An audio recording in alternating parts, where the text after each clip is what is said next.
కేవలం 7,999 up to 10 kgs వరకు బరువు తగ్గి అధిక బరువు నుంచి వచ్చే ప్రధాన సమస్యలను దూరం చేసుకోండి. నగరి నియోజకవర్గంలోని విజయపురంలో జరిగిన ఎంపీపీ ఎన్నికల్లో ప్రజాస్వామ్యాన్ని కూని చేశారని మాజీ మంత్రి రోజా ఫైర్ అయ్యారు.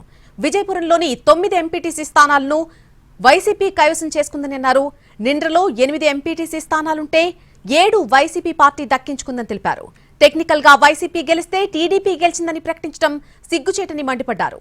కూటమి ప్రభుత్వం దిగజార్డు రాజకీయాలు చేస్తోందన్నారు రోజా. నగిరి నియోజకవర్గంలో నిండ్రా విజయపురంలో జరిగిన ఎంపీపీ ఎన్నికలు చూస్తే ఈరోజు ప్రజాస్వామ్యం ఎలా కూని అయిందో మరోసారి చూస్తున్నాం. ఎందుకంటే విజయపురంలో 9 ఎంపీటీసీలు ఉంటే 9 వైఎస్ఆర్సీపీవే, అలాగే నిండ్రలో 8 ఎంపీటీసీలు ఉంటే 7 వైఎస్ఆర్సీపీవే. ఈరోజు టెక్నికల్గా వైఎస్ఆర్సీపీ వాళ్ళు గెలిస్తే తెలుగుదేశం పార్టీ అని అనౌన్స్ చేసుకున్నారు అంటే ఆ అనౌన్స్ అయిన వాళ్ళు ఈరోజు ఏ విధంగా దిగజారుడు రాజకీయాలు చేశారో ఒకసారి మీరు అర్థం చేసుకోవాలి.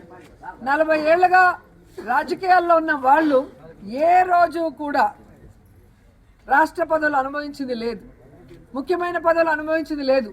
జగన్మోహన్ రెడ్డి గారి పుణ్యమా అని ఈ నగిరి నియోజకవర్గంలో ఎమ్మెల్యేగా ఉన్న నా పుణ్యమా అని అయ్యి ఈరోజు మాకు వెన్నుపోటు పొడిచి అదేదో పెద్ద విజయంగా చెప్పుకుంటుంటే పొలిటికల్ బఫ్